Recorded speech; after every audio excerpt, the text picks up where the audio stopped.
É uma alegria muito grande e uma honra enorme, gente. Eu quero agradecer muito à pastora Ebenezer, todo o conselho do Haggai, de me dar essa oportunidade. Eu estava respondendo uma entrevista hoje e me perguntaram assim, como é que você chegou no púlpito do Haggai? E, rapaz, você é Ebenezer Bittencourt, eu não tenho nada com isso não. Se não me falha a memória, há 10 anos atrás, o doutor Haggai veio pregar e eu vinha de aluno. Mas o doutor Haggai acabou a voz. E acho que Ebenezer deu uma trombada comigo no corredor e falou, prega hoje. Eu falei, Ebenezer, não tem conversa, rapaz, pregar hoje. Pregar, ué. Preguei. Obrigado, irmão. Eu fiquei muito emocionado com o vídeo sobre esse projeto social e sobre Caçarema, porque eu nasci de Caçarema, onde eu nasci, são 40 minutos. Janaúba, que quando eu nasci, parecia com Caçarema, um pouquinho melhorado. Fiquei muito emocionado com o desafio dos ribeirinhos, porque há alguns anos atrás, Ronaldo Lidório passou lá na nossa igreja e me contou duas verdades. Uma que ele viu e outra um desafio. Ele disse que estava num barco no Amazonas, uma viagem que era mais de 20 horas naquele barco. E ali então tinha música, tinha forró, tinha bebida, e a briga, o negócio começou, o povo começou a beber, moça não bem vestida, e o pau começou a comer entre o povo lá, porque as mulheres começaram a querer arrumar outro homem que não seu marido. Aí Ronaldo disse assim, Geré, você não vai acreditar. De repente, o dono do barco falou assim, peraí, gente, peraí, isso aqui está virando uma baderna demais, vou pôr uma coisa boa para vocês verem. E aí calmou todo mundo, de repente estou vendo todo mundo dar risada, e todo mundo ali e tal. Eu falei, vou ver que filme é esse. Quando cheguei lá, uma mensagem sua, você pregando para aqueles bebum todos dentro de um rio, em pleno Amazonas. Como é que Deus faz? A gente não tem ideia do que Deus inventa, não é não? E ele passou na nossa igreja e me deu uma lista dos 8 povos menos alcançados do Brasil. E desde então eu tenho um compromisso comigo. Eu vou fazer missões no mundo inteiro, mas esses 8 povos estão na minha agenda prioritária. O primeiro povo menos alcançado do Brasil são os indígenas. Nós temos 127 nações que não têm um testemunho do Evangelho, Algumas nações ninguém sabe a língua e ninguém quer investir neles, porque é um lugar como aquele que você acabou de ver. Segundo povo menos alcançado é esse que o Haggai está de olho nele, que eu estou... Olha, gente, nós podíamos sair daqui com 135 financiado. A 8ª, eu já falei com ele, a 8ª já vai dar 5. 5 é por conta nossa da 8ª, que nós vamos investir nos ribeirinhos. Então, os ribeirinhos, nós temos 40 mil comunidades daquele jeito ali, na beira do rio Amazonas, no Amapá, nós temos ali no Mato Grosso, na beira do Pantanal, lugares que tem 20 casas, 10 casas, mas para ir lá tem que ir num barco daquele que você viu. O forró está lá, a bebida está lá, mas o Evangelho vai chegar, porque esses novos obreiros treinados vão revolucionar isso. Louvado seja o nome do Senhor. Nós estamos agarrados nisso e parabéns ao Haggai. Terceiro povo menos alcançado, quem sabe faz um projeto entre eles, os quilombolas. Povo negro, de pele negra, que não tem nem documento, nem nada. Quarto povo menos alcançado, os sertanejos. Constantemente, o Haggai já esteve lá em Juazeiro, cuidando dos sertanejos, tem lá o sertanejo do Piauí. Quinto povo menos alcançado do Brasil, os mais pobres entre os pobres. O povo que mora na rua, o que tem uma pedra de crack, aquele que não tem mais ninguém por ele, a família não quer ninguém, os mais pobres entre os pobres.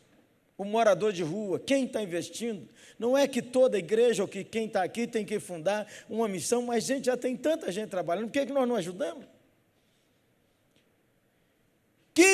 Sexto povo menos alcançado, os mais ricos entre os ricos. Os bilionários. Eu fui dar uma palavra para um seminário e quando eu falei nesse povo, o seminarista falou: pastor, finalmente eu encontrei meu chamado, aleluia. Deus acaba de me falar que meu chamado é para os bilionários. Uma notícia no final do ano passado, que entre os 36 novos bilionários do mundo, 16 são brasileiros. Há 2 semanas eu li numa dessas revistas de viagem que o alto consumo está chegando ao Brasil porque a demanda é enorme. Mulheres que podem pagar $4.000 por um sapato. E tem. O 7º povo menos alcançado são os imigrantes. Quem está orando pelos imigrantes? Quem está orando pelos árabes que estão enchendo o nosso Brasil de nova gente? Quem está? Eu estive em Passo Fundo, há 2 semanas atrás, numa conferência para pastores, e andando em Passo Fundo, eu vi dezenas de negros. E eu falei: gente, mas como?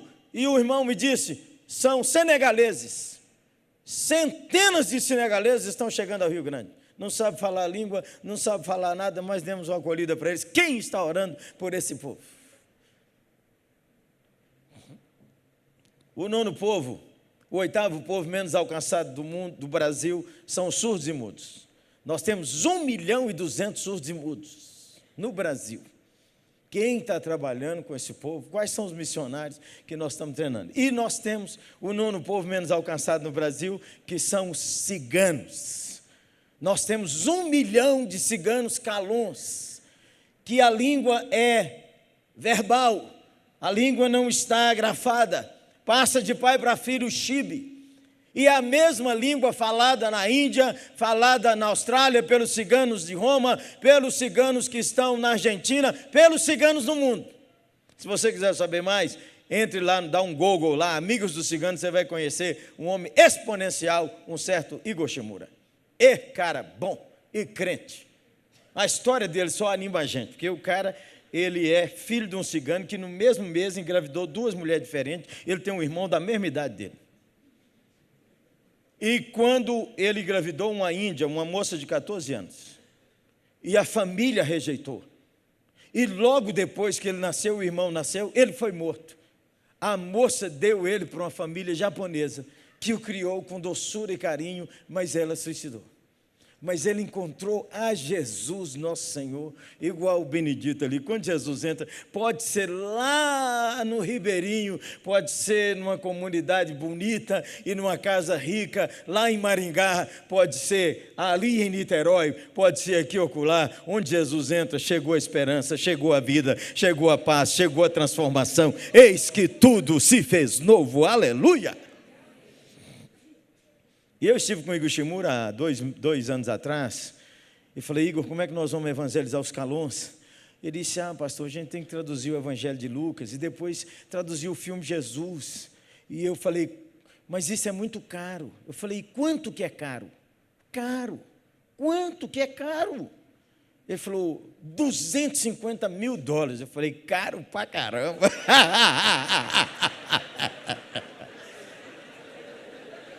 Eu falei com ele: mas se nós dividirmos por 250 igrejas, 250 profissionais, 250 responsáveis por levantar $1.000, acabou. E a 8ª dá o primeiro 1.000. E nós viemos trabalhando. Há 2 semanas atrás, gente, nós estamos com traduzido Lucas, nós estamos com o povo. O roteiro do Evangelho de Lucas fica pronto no final do mês de julho. Eu falei com aleluia! Quando eu tinha falado com ele em 2012, ele falou: nós vamos fazer isso em 2016. Eu falei: está longe demais, você deu-me livre. Nem sei se eu estou vivo em 2016, vamos fazer isso para o ano que vem, rapaz. Pedi a Deus aí uma trégua de 1 ano. Ele falou: o senhor é afobado, pastor. Afobado, vamos, irmão. E aí ele me disse assim: pastor, eu acho que com $60 mil a gente põe o filme para rodar. Eu falei: pode encomendar. Ele falou: pastor, não tenho dinheiro. Eu falei: encomenda, rapaz. De 250 para 60, você está doido, está pago. Ô, gente, nós cantamos um hino difícil de cantar. Tudo entregarei. Nós não entregamos tudo mesmo. Entendeu? Nós entregamos mesmo, nós não entregamos, ó, para você ver, dependendo do tamanho da sua família, 400 pau é um jantar com todo mundo. Mas não entrega mesmo. Porque se nós entregássemos... Bom, deixa eu contar outra bênção para vocês. Eu tenho, como diz Ricardo Aguiar, eu tenho 1 hora, eu posso fazer o que eu quiser nessa 1 hora, e no final eu falo aquela frase lá, ó. É boa, boa, boa, boa, boa.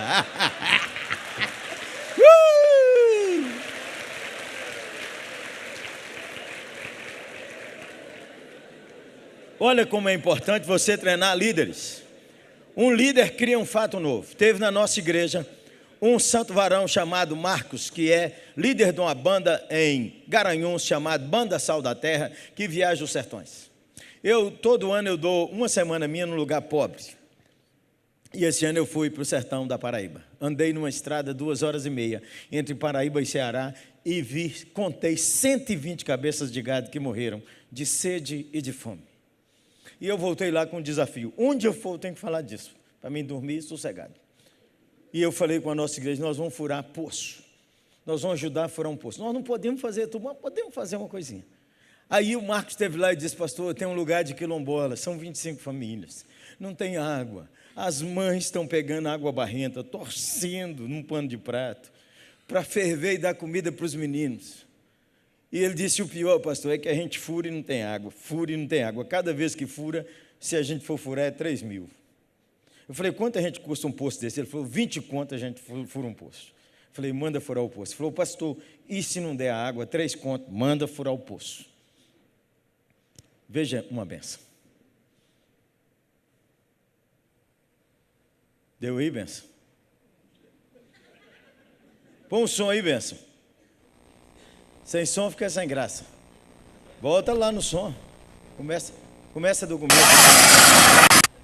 Esse aí, ó.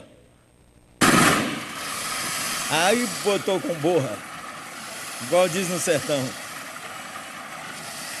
Aumenta um pouquinho. O barulho da água, gente.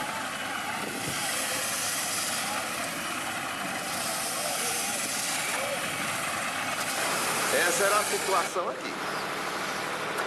Água lameada no lombo do jegue. E essa é a situação aqui.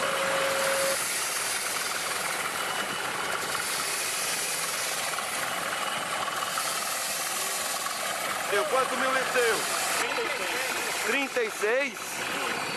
36 mil litros d'água por hora. 36 mil litros d'água por hora. A água correndo aqui no Campo do Sul virou atração. Nunca ninguém viu água correndo aqui. Já tinha visto aqui água correndo, não? E aí, já tinha visto um riacho correndo sem estar chovendo? Ainda não. Aqui não, né? Tá vendo? É um milagre de Jesus Cristo, um lugar desse aqui, uma água dessa. Olha aí. Aqui o sufoco foi muito grande por água. E aí? Vai ajudar? Vai ajudar. E aí, a água vai ajudar, dona Maria? Vai. Já tinha visto um riacho correndo aqui sem estar chovendo? Só Deus mesmo para fazer uma coisa dessa, né? O que tá achando, dona Luzia? Graças a Deus é um milagre de Deus. É um milagre de Deus. É um milagre de Deus. E dona Maria já tinha visto a água correndo assim, Não, em pleno verão? Não, estou vendo agora. E como foi o último verão aqui para vocês, sem água? Foi demais. É. Sofrimento, carregando água de longe. De onde vinha a água? Vinha da barragem lá da GG. É longe daqui? 6 léguas. E a água era boa? Não, Era como essa? era a calor. E aí, como foi o último verão para a senhora? Foi muito sofrido, né? Tanto para eu como para nós todos. Até o animalzinho que eu tinha que carregar água morreu. Não aguentou. O dinheiro que é de nós comer carne no mês, eu compro de água. Então, fica por R$150 para encher um tanque. E se não tivesse dinheiro, nós vamos morrer de fome. Seu Zé Wilson, o que é que o senhor tem para nos dizer sobre essa água? É um recurso que Jesus Cristo mandou pra gente. E que a água dos carros-pipa que já veio aqui veio pior do que essa aqui. Essa aqui pra gente hoje é uma água mineral. O senhor já teve água na torneira na sua casa? Não, até hoje não. Vai ter uma aguinha na torneira agora. Se Deus quiser. Quando chegar suado do trabalho, vai para onde? Para debaixo do chuveiro ou não? Acabou os banhos de cuia. Vai se acabar. Então diga assim, Jesus é bom. Jesus é bom. Que Deus abençoe nós. Aleluia, glória a Deus. Considerando um milagre esse acontecido aqui. Porque eu estou na região aqui há mais de 6 meses, já perfuramos mais de 100 poços artesianos. E esse é o segundo poço que dá uma vazão maior que 35 mil litros por hora. Isso para mim foi um milagre, não é? Coisa extraordinária, um fator, vai ficar na história mesmo.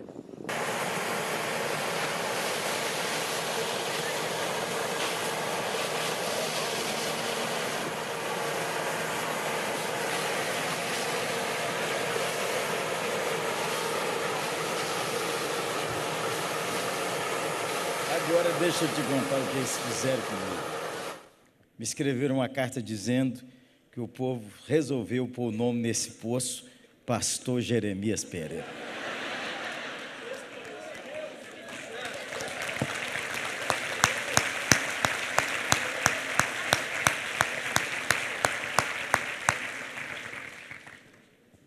Se você não anda com o nosso Senhor, você precisa resolver isso. Hoje. Você não pode trazer sua família, vir na caravana da igreja, vir forçado por seus pais. Veio porque o preço é bom, o hotel é jóia e o passeio é legal. Veio e você ainda não acertou, resolveu o seu caso com o nosso Senhor Jesus Cristo. Você precisa sair desse congresso resolvido. Você precisa tomar uma decisão a mais importante de sua história. Vamos ver se nós conseguimos conversar um pouco sobre esse assunto. E agora, quanto tempo falta, menino? Levanta a placa aí. Ô, gente, é só o Haggai para fazer isso. Prestar homenagem a Ruth Kaya. Durante muitos anos. Pode aplaudir essa mulher. Ela é a mulher do tempo no Haggai para mim. Ontem eu estava dando risada. O único lugar do mundo que um pregador tem uma PhD para levantar uma placa para ele no Haggai. É o único lugar do mundo. Que é isso? Deus te abençoe, Ruth Kaya. Mais e mais. E nós estamos orando para ela casar, aleluia.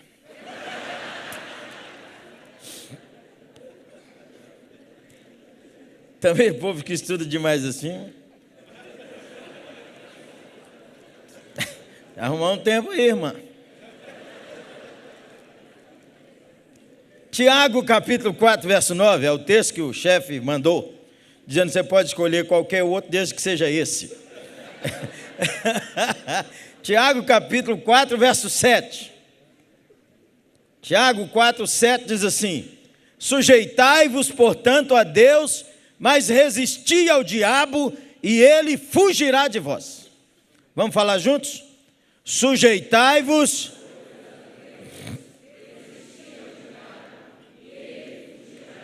Há muito tempo atrás eu fui num culto e não entendi esse cântico, até que eu entendi mais tarde. Quando eu era prego, o diabo me bateu. Agora eu sou martelo, quem bate nele sou eu.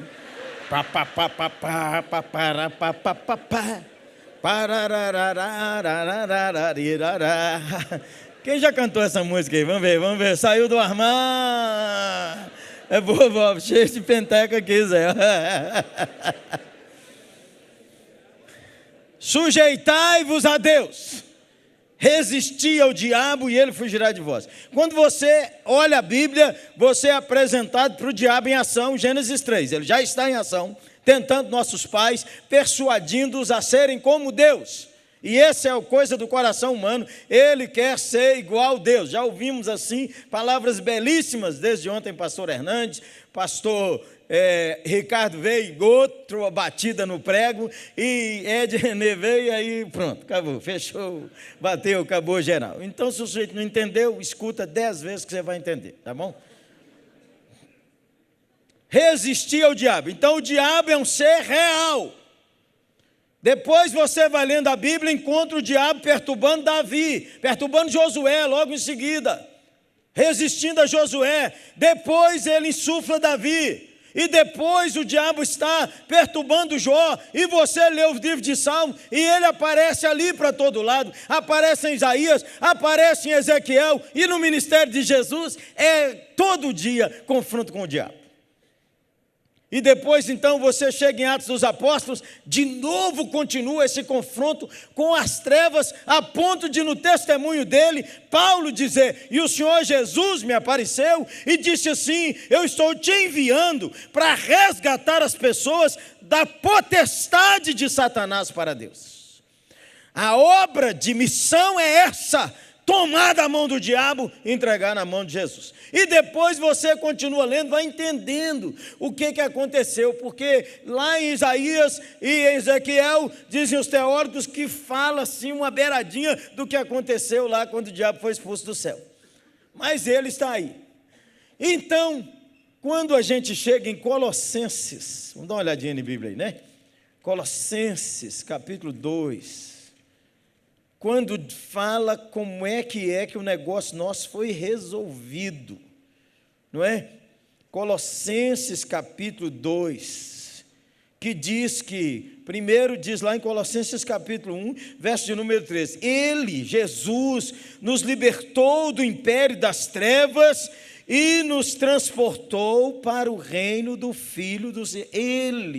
Ele nos libertou, foi Jesus quem nos libertou, louvado seja o nome do Senhor. E diz assim, verso 14 e 15 de Colossenses 2, e tendo cancelado o espírito de dívida que era contra nós, e que constava de ordenanças, os quais nos era prejudicial, removeu inteiramente, encravando na cruz, e despojando os principados e potestades, publicamente os expôs ao desprezo, triunfando deles na cruz. A cruz de nosso Senhor Jesus Cristo declara a derrota do diabo. A cruz de nosso Senhor Jesus Cristo declara que Jesus despojar é tirar a armadura, é tirar tudo que o sujeito tem e deixar ele pelado e derrotado, inimigo vencido. Jesus, ao morrer na cruz, ele pagou o preço pelos nossos pecados, pagou o preço pela nossa redenção, e derrubou e destruiu o poder do inimigo de Deus e do inimigo de nossas almas, chamado Satanás, que significa adversário. Depois, quando a pessoa encontra com nosso Senhor Jesus Cristo e tem uma experiência, entrega a sua vida a Cristo, ele tem uma coisa assim fabulosa, diz Efésios, capítulo de número 1. Ó, presta atenção comigo. Capítulo de número 1, ele vai falando sobre que nossos olhos sejam iluminados para compreender a esperança que ele exerceu, o poder que ele exerceu em Cristo, ressuscitando dentre os mortos e fazendo, presta atenção, o verso 20 de Efésios 1, e fazendo sentar à sua direita nos lugares celestiais, acima de todo principado e potestade, poder e domínio, e de todo nome que possa referir no presente século e também no vindouro, e pôs todas as coisas debaixo dos seus pés, para ser o Senhor sobre todas as coisas, e o deu à igreja. Observe, Jesus, não satisfeito em derrotar o diabo na cruz, através da sua ressurreição e da sua ascensão, presta atenção, quando uma pessoa encontra com Cristo, ele é remetido na história, no mundo espiritual, para a cruz, e ele é crucificado com Cristo, então ele derrota o diabo, e ele é ressuscitado com Cristo, e ele é colocado numa posição de autoridade, acima de todo principado, potestade, poder, nome que se domina, que se nomeia no século, e embaixo da terra, em cima da terra, e o Benedito descobriu isso, quando ele disse que o Espírito falou com ele assim, isso aí é coisa do capeta, você larga isso e puf, acabou, pisou na cabeça do capeta. Porque ele está numa posição de autoridade. Então diz ali, livres de Satanás. Bom, posicionalmente você está livre de Satanás, que a Bíblia diz assim, aquele que é nascido de Deus, o maligno não lhe toca. O que é isso? É que o diabo não poderá desfazer nunca mais a obra que você experimentou da salvação. É esse o assunto.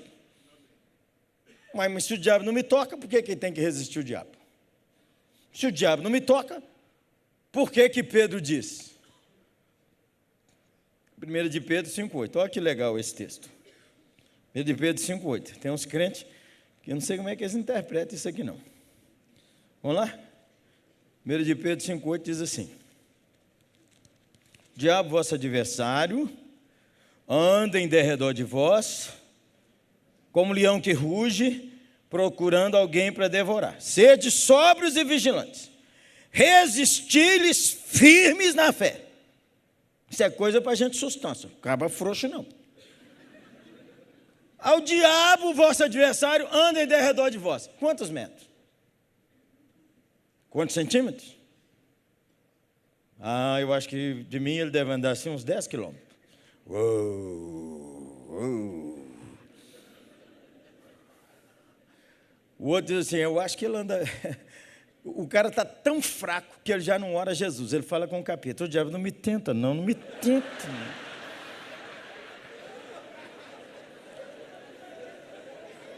Ele não entende. Então, eu quero conversar com você sobre essa questão de lutamos de uma posição e não por uma posição. A posição que nós temos já está em Cristo. Ele já ganhou pelo seu sangue. Nós não contribuímos com nada. Por isso que o povo fala assim, o sangue de Jesus tem poder e tem poder mesmo. Mas só funciona na boca de quem conhece Jesus. Porque uma vez, uns caras viram Paulo expulsando demônio e foi atrás do capeta e falou com ele, em nome daquele Jesus que Paulo prega, nós mandamos você sair. Eles tomaram uma surra exponencial. Os demônios ainda tiveram a ousadia de falar, nós conhecemos Paulo e conhecemos Jesus, mas vocês quem são? Couro nessa coxa. Precisa conhecer Jesus para ter proteção, irmão. Se você não conhece Jesus, no momento que você conhece Jesus, o diabo perdeu, a luz brilhou. Você pode continuar como o Benedito, fumando, ainda tomando as 2 ou 3, ainda enrolado. Gente, no dia, eu sou filho de crente, mas eu passei minha adolescência inventando um dicionário de palavrão com meus amigos antes da escola dominical. E fui grande aluno da escola bíblica. Os salmos, a maioria dos textos da Bíblia que eu sei de salmo, decorei na escola bíblica, aí com meus poucos anos. No dia que eu me converti, no dia que eu reconciliei com Deus, foi Lucas 15, 20. O pregador estava num congresso de jovens assim, você sabe que hoje os jovens, eles usam o telefone celular para mandar bilhete para as meninas. Naquele tempo a gente escrevia. Quem é daquele tempo que mandava bilhete escrito? Levanta a mão. A gente ia nos congressos namorar, não ia prestar atenção em Bíblia, igual vocês vieram aqui, para passear, fazer compra em Monte Sião, e Largo do Ragai, e depois nós aparecemos. Então, vamos pensar direito. Eu estava mandando um bilhete quando o pregador disse assim, Jonas era careca. Como? Estou na igreja a vida inteira, nunca. Careca? Como que ele descobriu? Como? Prendeu minha atenção. E o pregador era calvo, e ele disse assim, a pior coisa do mundo é sol na cabeça de careca, por isso que Jonas reclamou. Aí eu prestei atenção no sermão dele, e ele disse assim, e vinha ele ainda longe. Quando o pai o viu correndo, o abraçou e beijou e falou, moço, hoje é seu dia de voltar para Deus. Voltei para Deus, mas saí daquele culto e contei uma piada imoralíssima para os meus amigos. E nós tudo rimos, mas eu senti tristeza no meu coração. E eu não sentia tristeza. Agora uma coisa brilhou. Quem está em Cristo é nova criatura. Mas nós temos que aprender, nós estamos livres do diabo, porque se a gente morrer agora, a gente entra na glória. E a história do diabo já está contada. Ele foi pisado na cruz pelo nosso Senhor, nós estamos na posição de liderança e a história dele já está escrita. Ele vai ser atormentado no lago que arde com fogo e enxofre com os demônios, e os que não seguiram ele, já está lá em Apocalipse. A história está pronta, gente. Mas o diabo é pirracento. E ele já sabe que o negócio está lá, mas como ainda não completou a história, e ele perturba. E quando ele perturba em algumas áreas que eu quero compartilhar contigo aqui. 5 áreas, ou 6, ou 7, ou 8, depende do tempo. que você precisa aprender como lidar, como resistir ao diabo. A primeira área que você precisa entender e calibrar sua vida está descrita em 2 Coríntios, capítulo 2, verso 11, que diz assim, 2 Coríntios 2, 11.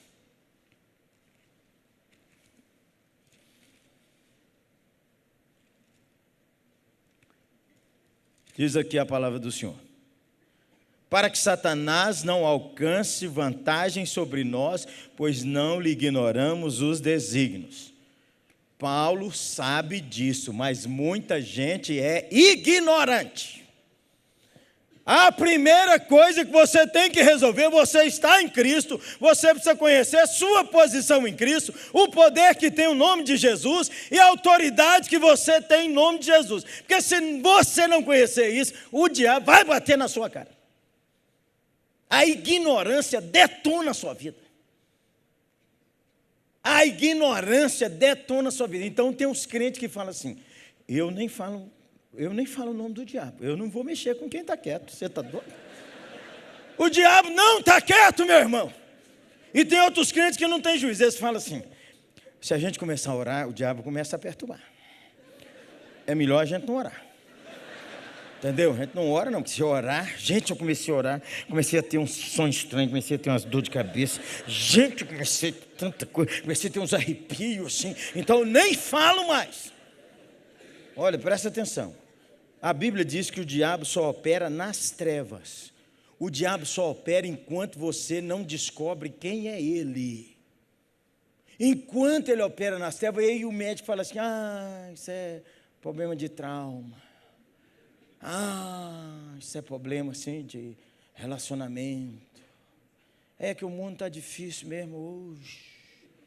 Aí os pastores falam assim, porque nessa região que eu estou não tem muitos eleitos. Por isso que ninguém converte. Aí tem aquela confusão na igreja que o cara bate na mesa e xinga e diz assim, aqui mandamos nós. Pastor que fica aqui é o que nós queremos. E não para, pastor, lá de ano em ano muda. E fala assim mesmo, é difícil. Os irmãos são muito bons, mas são de temperamento difícil. Até o dia que Jesus joga a luz naquele negócio lá. Que atrás daquilo tudo ali está escondido o capiroto. Está escondido o inimigo de Deus. A ignorância. Então, diz bem Hernandes Dias Lopes, ele gosta de usar essas duas palavras, sobre liturgia, sobre outras coisas, vou aproveitar e usar. Você não pode subestimar a obra do diabo. Você não, o diabo não ataca a nossa igreja, não. Ataca essa igreja fraca, essa igreja pentecostal. Lá é que ele ataca. Nossa igreja é forte. Forte. Não ganha uma alma para Jesus, mas é forte. O povo tudo avarento, mas é forte. Não pode subestimar. E não pode superestimar. Achar que o diabo é Deus. Tem crente que acha que o diabo e Jesus estão num ringue lutando. E que a igreja vai orando e dizendo, força Jesus, nós estamos com você, vai Jesus, vai Jesus, vai Jesus, bate nele Jesus. Aí nós paramos de orar, Jesus enfraquece.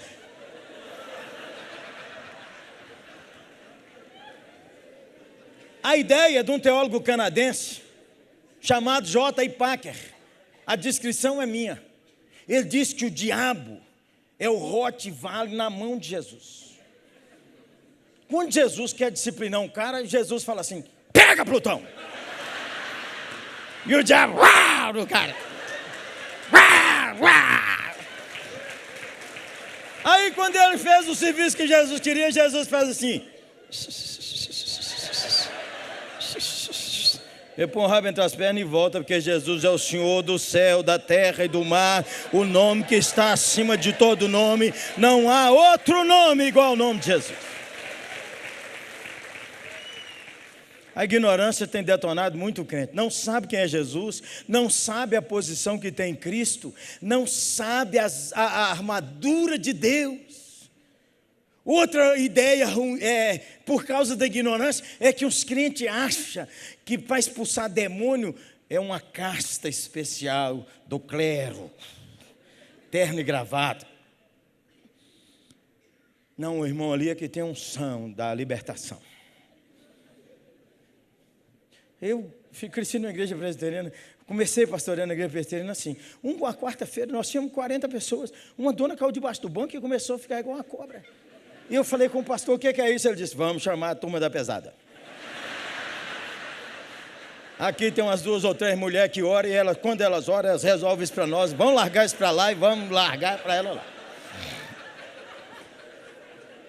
Ô, gente, eu conheci um homem, eu preciso honrar esse homem, que já faleceu, chamava Almir, pastor Almir, igreja batista da Rocinha. Foi para lá, e a igreja não crescia de jeito nenhum. Aí um dia ele fazia um culto, quando ele fazia um culto, caía um espírito imundo numa pessoa lá, e a pessoa, e o demônio que estava na boca dela, vou quebrar tudo, a não ser que canto hino tal. Aí todo mundo cantava, um pendão, aí o demônio que estava na boca da pessoa, pô, barato, está tudo desafinado. Eu quero outro hino, ele que me contou isso. O culto não andava, era aquela confusão. Aí ele falou, nós vamos fazer 40 dias de oração e jejum. E o demônio que estava na boca, isso aqui é uma fraqueza, isso na igreja, os crentes lerdos. 40 dias de oração e jejum, e 3 senhoras da igreja jejuaram 40 dias só com água. Ele marcou uma vigília. Naquela vigília, quando o povo começou a orar, o demônio caiu naquela pessoa. Ele falou, vou quebrar. Aí no meio da frase, ele me contou isso, o espírito maligno falou assim, ué, negócio aqui mudou. Negócio aqui está cheio de luz demais, negócio aqui mudou, eu vou me embora. Ele falou, você não vai embora coisa nenhuma, você vai ficar aí, que confusão é essa? Aí um bonitão aproximou e disse assim, sai dela. E o demônio falou, com o tesoureiro, tira essa mão daqui, porque você está roubando o dinheiro da igreja. Aí aproximou outra mulher e disse assim, sai dele. Ele disse, eu vou contar que você está dormindo com o irmão fulano. O diabo pôs os podres naquela noite. Porque o diabo fala a verdade, embora ele não se firma na verdade. Você tem que discernir isso. No dia que Jesus estava na sinagoga, o diabo falou a verdade. Esse é o Filho do Deus vivo. Verdade. Mas ele não se firma na verdade. Ele fala a verdade para depois enganar com a mentira. Começou ali uma mudança. A igreja da Rocinha, nos anos 60, vinha gente de Belém do Pará saber o que Deus estava fazendo ali. Ignorância. A ignorância de que Deus dá autoridade para quem está em Cristo. Ô, gente, o dia que sentou na minha cabeça, foi o dia que o pastor Almir falou comigo assim, Jeremias, você já observou? E ele ainda tirou um sarro, que depois ele virou pentecaço, deixou de ser batista, expulsaram ele. E ele falou comigo assim, Jeremias, você já prestou atenção que tudo que é poderoso, eles ligam à obra de Satanás? Quando um time joga muito bem, sai no jornal assim, ataque infernal. Não sai ataque celestial. Se você vê um cara de pendurado num fio de alta tensão, o povo diz assim, o capeta está nele. Por que não diz que Deus está nele? Que ele é o Todo-Poderoso. Gente, isso entrou na minha cabeça. Mudou minha vida. Comecei a ensinar os adolescentes nossos a expulsar demônio. Comecei a ensinar a batalha espiritual. E a gente tinha quase um roteirozinho assim. Como é que a gente faz? Quando começar a perturbar, vocês falam assim, Jesus, manifesta o teu poder. Era quase uma reza. Levanta a mão e diz assim, Jesus, manifesta o seu poder e espera ver o que acontece. Um dia eu atrasei para a reunião de oração dormindo, cheguei lá, o jeito estava no chão caído. Uma menina de 14 anos falou: o que aconteceu aqui, menina? O homem falou que ia quebrar a igreja inteira. Nós falamos, o pastor disse que ele levanta a mão de Jesus, manifesta o teu poder. Quando nós falamos, Jesus, manifesta o teu poder, ele caiu aí. Ó.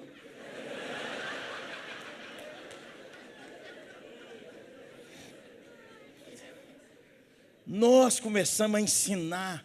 O seminarista da nossa igreja era divertido, o seminarista expulsar demônio. Porque nós fazíamos o culto e falava assim: quem acha que está perturbado? Um dia um médico da igreja me deu uma dica.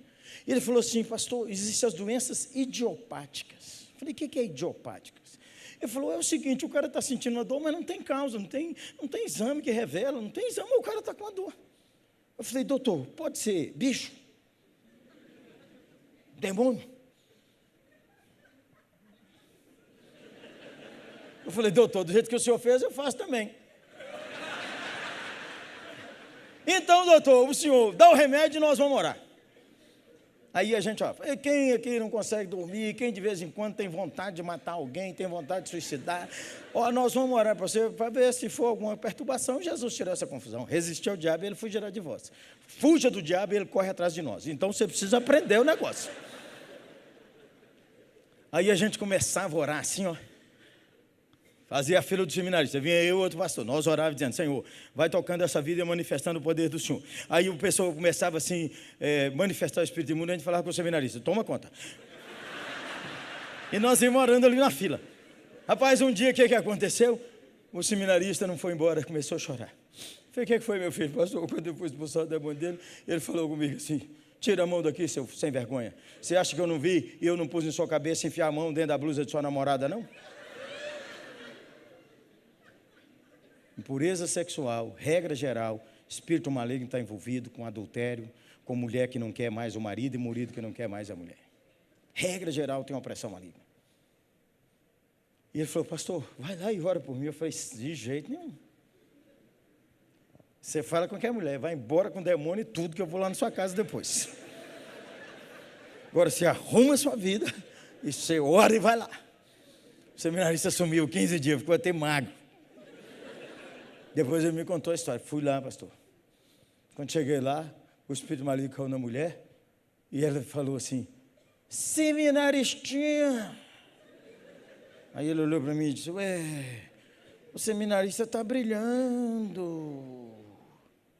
Quando o Senhor vem, santidade vem, a luz do Senhor brilha. Você não vê, mas o inferno vê. Resistir ao diabo e ele fugirá de vós. A ignorância só favorece as trevas.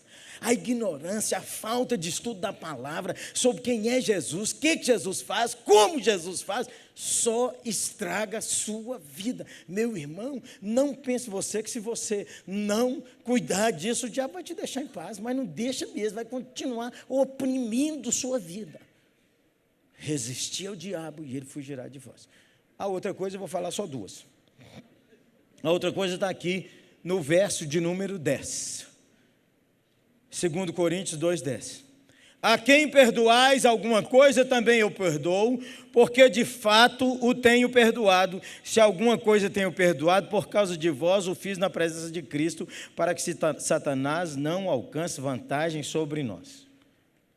Porque nós não ignoramos. Então a ignorância é ponto a favor do diabo, a ignorância bíblica, a ignorância sobre nosso Senhor Jesus Cristo, a ignorância sobre a ação do inferno. Está cheio na Bíblia, estude a Bíblia. Segunda coisa, a falta de perdão dá um espaço para o diabo destruir sua vida espiritual, a igreja, sua saúde, a família, e atrapalha a conversão das pessoas. Eu vim para Belo Horizonte com 14 anos de idade, num dia chuvoso, em Janaúba, que não tinha luz elétrica. Nós éramos 10 irmãos, e meu irmão mais velho falou: mãe, a gente precisa estudar ao menos um dessa família. A gente podia estudar Jeremias. Minha mãe disse: mas nós não temos dinheiro, não tem como mandar esse menino para Belo Horizonte. Não tinha nem o 2º grau na minha cidade.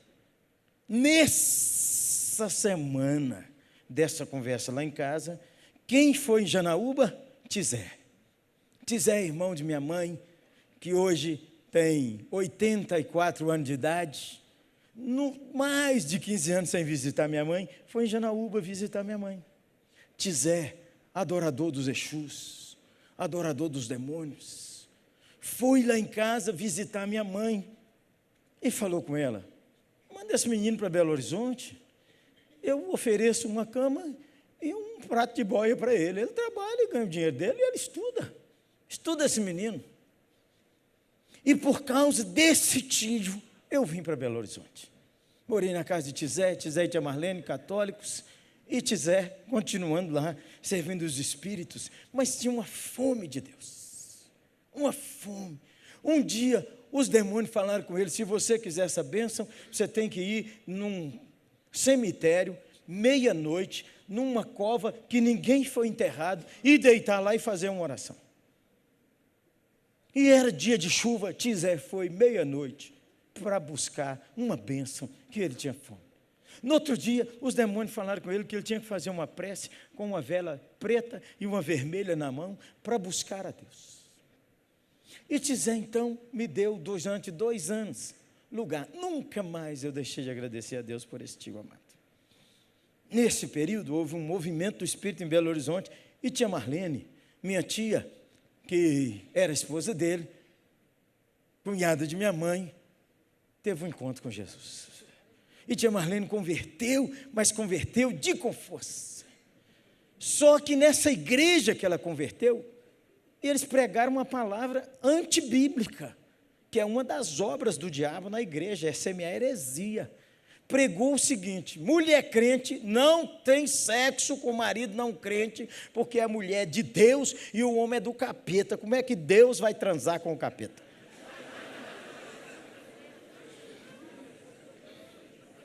Por causa disso, meu tio, que muito amava, minha tia Marlene, começou a ter dificuldade no casamento. E ele, um mecânico, um forte, trabalhador, e ele falou comigo um dia: meu filho fazia tudo direitinho, levava sua tia na porta do culto, deixava lá, ela falava: vamos entrar, vamos cantar. É isso que me faz cantar. Cantava direitinho. Não quero, que você sabe, eu sigo aos outros. E por causa disso, meu tio arrumou uma distinta senhora que o acolheu. E ele foi morar com a senhora. Isso gerou uma amargura na alma das minhas 3 primas, filha dele, filha de tia Marlene. Separou, foi embora. O Zé Antônio, meu único filho de Tizé, também não convertido, disse: o papai que resolve a vida dele, mas eu vou para lá. Tia Marlene ficou cega. Poucas vezes eu vi os dons do Espírito ser manifestos de maneira tão bonita. Eu ia visitar a tia Marlene, e ela, quando eu pisava assim na porta da casa dela, no alpendre, ela dizia: pode entrar, meu filho. Eu sempre gostei dessas camisas florais. E ela dizia: está bonito com essa camisa, com essas flores vermelhas aí, meu filho. Como? A senhora não enxerga. Eu disse: meu filho, quando eu estava orando por você, Jesus falou que você vinha me visitar hoje e vinha com essa roupa aí. E aí minha tia Marlene disse: ô meu filho, depois a gente vai estudar a palavra. Eu não devia ter feito aquilo com o Zé. O Zé toda a vida foi um marido tão bom, um pai tão amoroso. Minha tia veio a falecer. Mas as meninas criaram aquela amargura contra a mulher que cuidou de Tizé. Anos, mais de 10 anos, sem ir lá na casa dele. Ele que fosse lá ver elas. Tizé tinha uma casa, deixou no nome dos filhos, fez tudo lá e foi cuidar da outra família. Um dia, o Zé Antônio, meus primos, diz assim para as meninas: papai está morrendo, e vocês têm que cuidar da vida suas. Vocês têm que consertar, porque aí o papai vai morrer, e vocês com essa mágoa do papai, e vocês ainda dizem que são crentes. Nesse período, onde que minhas primas estão frequentando? A Mundial. E fazendo todas as campanhas possíveis e imagináveis. E aí Jesus tocou no coração dessas meninas, e o Zé disse assim, meu primo disse assim: e papai não está aguentando andar 3 passos. O médico disse: se ele sair da cama sozinho, é perigoso a gente pegar ele morto. Ele não pode ir no banheiro sozinho, Meu pai está chegando ao fim da vida. Se vocês quiserem ver o papai com vida, vocês têm que ir lá. Nessa casa onde o meu tio comprou e construiu para a nova família, os demônios mandaram ele fazer uma casa de Exu. Quando a gente entra no portão, do lado esquerdo, assim, uma casa com os demônios, tudo da macumba e da quimbanda, porque os demônios falaram com o meu tio que todo mundo que entrasse ali, pastor que não fosse pastor, tinha que bater continência para eles, porque todo mundo ia olhar aquela casinha. As meninas foram lá e quando foram visitar a senhora, a atual esposa do meu tio, foi recebê-las e elas disseram, não, nós não viemos brigar com você não. Nós queríamos pedir sua autorização para visitar o papai. E nós viemos aqui te pedir perdão. Te pedir perdão. Porque nós ficamos com uma mágoa muito grande sua. E ficamos com uma mágoa muito grande do papai. E chegaram lá, meu tio deitado. Elas falaram, pai, nós viemos aqui pedir perdão ao senhor, e se o senhor deixar, nós viemos orar para o senhor, porque nós não vamos aceitar que o diabo mate o senhor. Ô pai, isso é aqueles demônios que o senhor serve. Ela disse, ei, as meninas, vocês estão conversando bobagem. E as meninas, pai, nós podemos orar? Pode orar. As meninas levaram cada uma um frasco de óleo, e passou óleo no meu tio, na cabeça, no peito, nas pernas, li tudo quanto é coisa, e meteu-lhe fogo, e fogo nesses capetas, e larga meu pai, em nome de Jesus, você sai dele em mais um minuto, aleluia. As meninas foram embora. Logo, no dia seguinte, meu tio falou com a esposa dele, quero ir no banheiro. Falei, Zé, você não pode ir, Zé. Não, estou achando que eu dou conta. Quero ir no banheiro. Levantou, pisou no chão, as pernas um pouco enfraquecidas, que tinha meses que estava ali. Fui apoiando. Disse, Zé, não, pode deixar. Meu tio não queria comer nada. Meu tio falou, você podia fazer um bife hoje aí para mim, que tem dias que eu não como. Meu tio foi aprumando. Ele tinha uma lojinha que faz chave. Falou, vou trabalhar. A mulher dele, não, Zé, não faz isso não. Foi trabalhar. Aí ligou para as meninas e disse, aconteceu um negócio aqui comigo.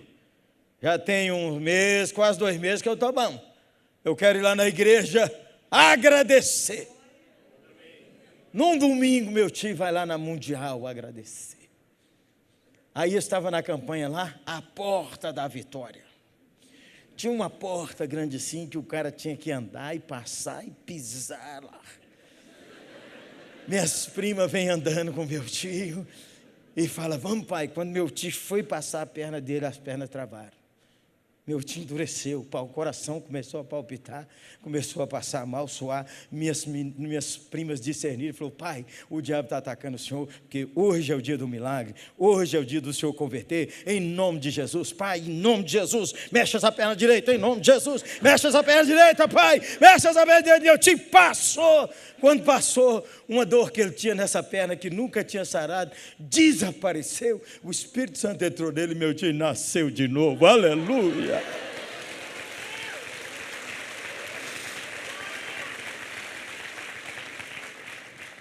Eu falei com ele, Zé, o dia que for quebrar a casa de Exu, eu quero estar aí com o martelo na mão. Mas eu estava para uma viagem fora do Brasil, aquele meu irmão que falou que eu devia vir estudar, que hoje é um evangelista em nossa igreja, foi lá.